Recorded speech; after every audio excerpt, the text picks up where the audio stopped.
ছাত্রছাত্রীরা, কেমন আছো তোমরা সবাই? আশা করি তোমরা সবাই অনেক ভালো আছো। আমরা পূর্বের ক্লাসে 10ম অধ্যায়ের এসো বলকে জানি এই অধ্যায়ের কিছু পাঠ আলোচনা করেছিলাম। তারই ধারাবাহিকতায় আজকে আমরা এই অধ্যায়ের পরবর্তী কিছু পাঠ আবার আলোচনা করব। তো প্রথমে আমরা বলে নিচ্ছি যে বল কি। ধাক্কা বা টানকে আমরা সাধারণভাবে কি বলে থাকি? বল বলে থাকি। বলকে এফ দ্বারা প্রকাশ করে। এফ ইকুয়াল টু আমরা সাধারণত কি জানি? এফ ইকুয়াল টু আছে হলো এম এ। আবার আমরা জানি a equal to what? A equal to v minus u divided by t. অর্থাৎ আমরা এটাকে লিখতে পারি m into v minus u divided by t. অর্থাৎ এভাবে আমরা সূত্রটিকে প্রকাশ করতে পারি। আর বল প্রকাশের একক হচ্ছে কি? নিউটন। কত বল ধাক্কা দিচ্ছে তাকে আমরা নিউটন দেবো। যেমন একজন ব্যক্তি একটি ভার উঠাতে 5 একক বল প্রয়োগ করলো, তার মানে 5 একক, এককটা কি হবে? নিউটন। যেমন 5 নিউটন বল প্রয়োগ করলো। এবার এর সংক্রান্ত আমরা একটি গাণিতিক প্রশ্ন জেনে নিব। একটি বস্তুর ভর 20 কেজি। আমরা লিখি দেওয়া আছে ভর এম দ্বারা প্রকাশ করা হয় ইকুয়াল টু 20 কেজি। এর উপর একটি প্রযুক্ত বল হয়, এর ত্বরণ হলো 2 মিটার পার সেকেন্ড স্কয়ার। তাহলে আমরা কি পেলাম? ত্বরণ এ দ্বারা প্রকাশ করা হয় এ ইকুয়াল টু পেলাম 2 মিটার পার সেকেন্ড স্কয়ার। প্রযুক্ত বলের মান কত ছিল? বল F ইকুয়াল টু হোয়াট? তাহলে আমরা একটি প্রশ্ন লিখলাম যে একটি বস্তুর ভর দেওয়া আছে 20 কেজি, ত্বরণ দেওয়া আছে 2 মিটার পার সেকেন্ড স্কয়ার, বল দেওয়া আছে হোয়াট? তার মানে আমাদের বলটা কি করতে হবে? নির্ণয় করতে হবে। তো এখন আমাদের সূত্রটি লিখতে হবে। আমরা জানি দুটি মান দেওয়া আছে m এবং a, তাহলে আমরা এই সূত্রটি ব্যবহার করব। আমরা জানি বল F equal to m a, m এর মান দেওয়া আছে 20 ইনটু a এর মান দেওয়া আছে 2, একক হবে কি? নিউটন। তার মানে KG metre per second square, KG metre per second square মিলে কি হয়েছে? নিউটন একক হয়েছে 40 নিউটন। তার মানে কত নিউটন বল প্রয়োজন? সেখানে 40 নিউটন বল প্রয়োজন। তো এইভাবে আমাদের যে গাণিতিক প্রশ্নগুলি আসবে, সেই গাণিতিক প্রশ্নের যে মানগুলি দেওয়া থাকবে, সেই মান অনুযায়ী আমাদের কোন সূত্রটি প্রয়োগ করতে হবে, সেই সূত্র অনুযায়ী আমরা মান বসিয়ে দিয়ে এই অ্যান্সারগুলি বের করে ফেলতে পারবো। এবার আমাদের যে পরবর্তী বিষয়টি আসছে সেটি হচ্ছে ক্রিয়া বল এবং প্রতিক্রিয়া বল। যে বলটি সম্মুখ দিকে যাচ্ছে তাকে যদি আমরা ডাইভার্ট করে অন্যদিকে দিয়ে দিই, তাহলে প্রযুক্ত বলটা হচ্ছে ক্রিয়া, আর বলের প্রভাবে যে আরেকটি ঘটনা ঘটছে সেটি হচ্ছে কি? প্রতিক্রিয়া। যেমন একটি ফুটবলকে যদি আমরা একটি ফুটবল অঙ্কন করলাম, এই ফুটবলটিকে যদি আমরা কিক করি বা লাথি দিই, তাহলে কি ঘটনা ঘটবে? এটি সম্মুখ দিকে, বলের অভিমুখে এটি কি হবে? সরণ ঘটবে, অর্থাৎ এটি সামনের দিকে যাবে। তার মানে এইটিকে কি করা কি হচ্ছে? ক্রিয়া বল, যে বলটি আমরা প্রয়োগ করলাম। আমাদের এখানে যদি একটি দেয়াল থাকে, যে দেয়ালে এই বলটি কি করবে? ধাক্কা লাগবে। এই বলটি দেয়ালে কি করবে? ধাক্কা লাগবে। ধাক্কা লাগার পর কি হবে? এই বলটি যখন এখানে ধাক্কা লাগবে, ধাক্কা লাগার পর এটি কি করবে? অন্যত্র সরে যাবে। এই বলটি অন্যদিকে চলে গেল। তার মানে এটি হচ্ছে কি? যে বলটি আমরা প্রয়োগ করলাম সেটি হচ্ছে ক্রিয়া বল, আর বলটি যে বলের প্রভাবে সরে গেল সেটি হচ্ছে কি? প্রতিক্রিয়া বল। তার মানে ক্রিয়া বল হবে ধনাত্মক আর প্রতিক্রিয়া বল হবে কি?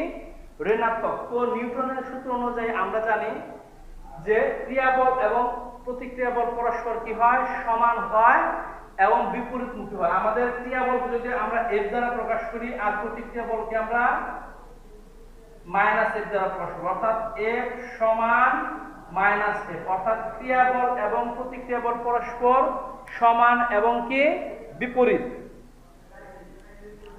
তো এই ধরনের আমাদের অনেক উদাহরণ দেওয়া আছে, আমরা এগুলো জেনে নেব। এগুলো আমরা নিউটনের সূত্র অনুসারে পাই, তৃতীয় সূত্র, যে প্রত্যেক ক্রিয়ারই একটি সমান এবং বিপরীত প্রতিক্রিয়া আছে। তো এখান থেকে আমাদের নিউটনের তৃতীয় সূত্রটি চলে আসছে যে কি? প্রত্যেক ক্রিয়ারই একটি সমান এবং বিপরীত প্রতিক্রিয়া আছে। তো ক্রিয়া আর প্রতিক্রিয়া বলের কয়েকটি উদাহরণ আছে। যেমন মনে করো আমি একটি চিত্র দিয়ে দেখিয়েছি, এখানে উদাহরণ দিয়েছি। আমরা যখন নৌকাতে উঠি, তো নৌকাতে ওঠার পর যখন নৌকা থেমে যায়, আমরা যখন নৌকা থেকে লাফ দিয়ে নামি, তখন কি ঘটনা ঘটে? আমরা পা দিয়ে নৌকাটিতে ভর দিয়ে সামনের দিকে এগিয়ে যাই। এটি হচ্ছে আমাদের ক্রিয়া বল। ঠিক ওই সময়টাতে নৌকাটি কি করে, আমাদের যে ধাক্কাটা দিচ্ছি, এই যে বলটা প্রয়োগ করছি সামনে যাওয়ার জন্য, ঠিক ওই একই বলে নৌকাটি কি হয়, পেছন দিকে চলে যায়। তার মানে আমরা সামনের দিকে যাচ্ছি, এটি কোন ধরনের বল?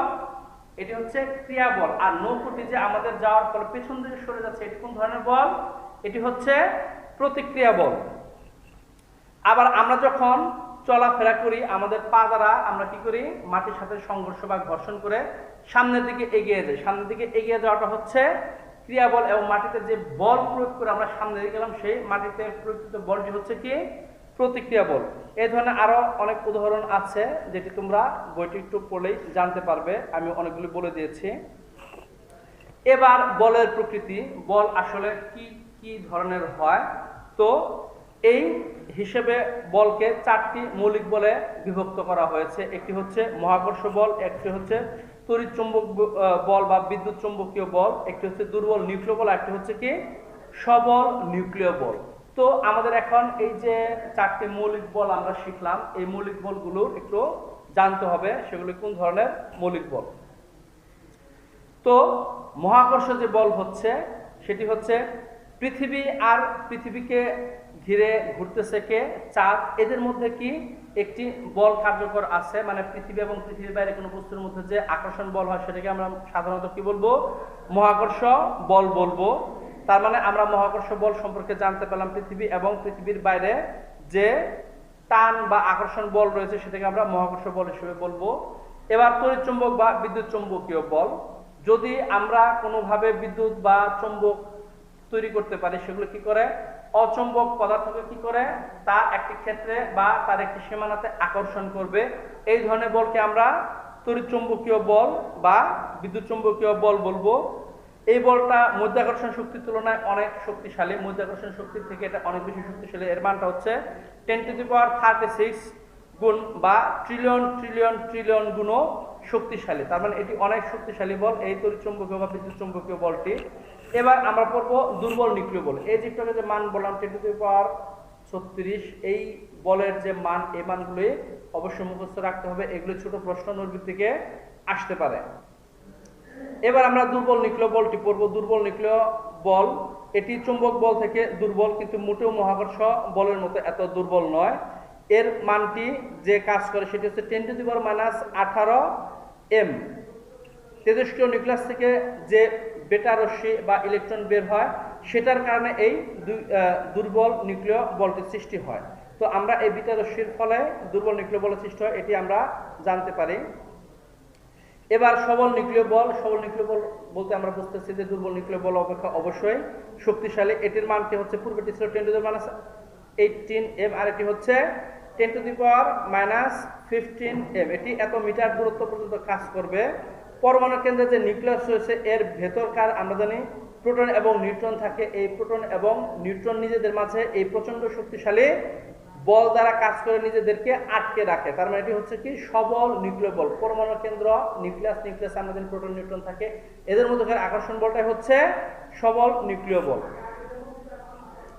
তো এখন আমরা স্পর্শ বল এবং অস্পর্শ বল সম্পর্কে একটু ধারণা নিব। স্পর্শ বল মানে কি, যে বল আমরা স্পর্শ করে প্রয়োগ করতে পারি সেগুলো হচ্ছে স্পর্শ বল। আর যে বল আমরা স্পর্শ, সাধারণত চুম্বক দ্বারা কোনো চুম্বক বা অচুম্বক পদার্থকে আকর্ষণ করা, এই ধরনের বলটি হচ্ছে কি অস্পর্শ বল। যে বল প্রয়োগ করার জন্য আমাদের ধরতে হবে বা স্পর্শ করার প্রয়োজন হয়, তাদেরকে আমরা স্পর্শ বল হিসেবে আখ্যায়িত করব। আর যে বল প্রয়োগ করার জন্য আমাদের টাচ দরকার নেই, তাদেরকে আমরা অস্পর্শ বল হিসেবে আখ্যায়িত করব।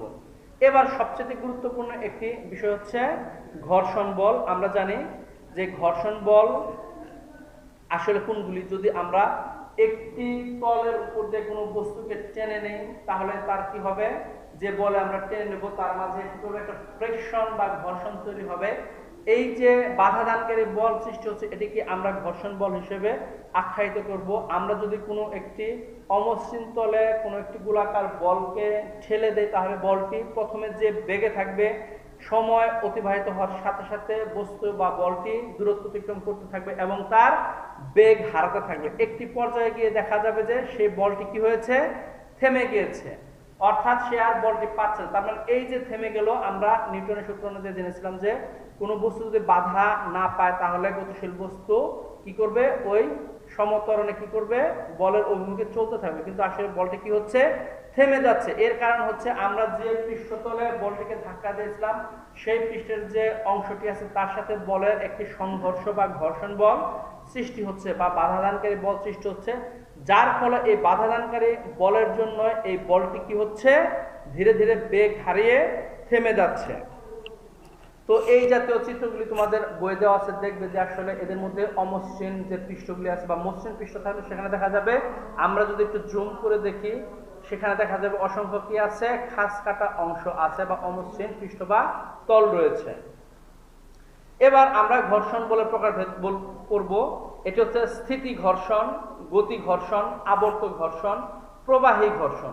স্থিতি ঘর্ষণ কি? স্থিতি ঘর্ষণের জন্য আমরা হাঁটতে পারি, আমাদের পা কিংবা জুতোর তলা মাটিতে স্থিতি ঘর্ষণে আটকে থাকে এবং পিছলে পড়ে যায়।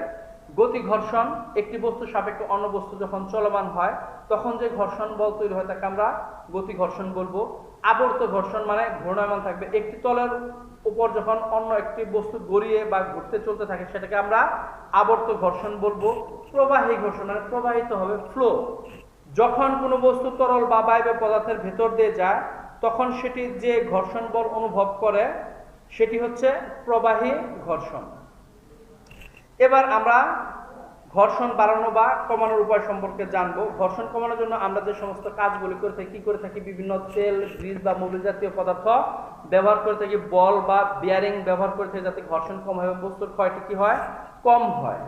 আর ঘর্ষণ বাড়ানোর জন্য আমরা কি করব, যে দুটি তলে ঘর্ষণ হচ্ছে সেগুলিকে অমসৃণ বা খসখসে করে দেব, যে দুটি তলে ঘর্ষণ হয় সেগুলিকে আরো জোরে চেপে ধরার ব্যবস্থা করব, বাতাস বা তরলের ঘনত্ব বাড়িয়ে দেব, চাকা বা বল বিয়ারিং সরিয়ে দেব, তাহলে আমাদের ঘর্ষণটি বৃদ্ধি পাবে। তো আমাদের যে পাঠগুলি ছিল আজকের আলোচনায়, আশা করি তোমরা অনেক ভালো বুঝতে পেরেছ। তো আমরা পরবর্তী ক্লাসে পরবর্তী অধ্যায়ের পাঠগুলি আবার আলোচনা করব। ততক্ষণ পর্যন্ত তোমরা সবাই বাসায় থাকো, সুস্থ থাকো আর অনেক বেশি বেশি পড়াশোনা করো। ধন্যবাদ সবাইকে।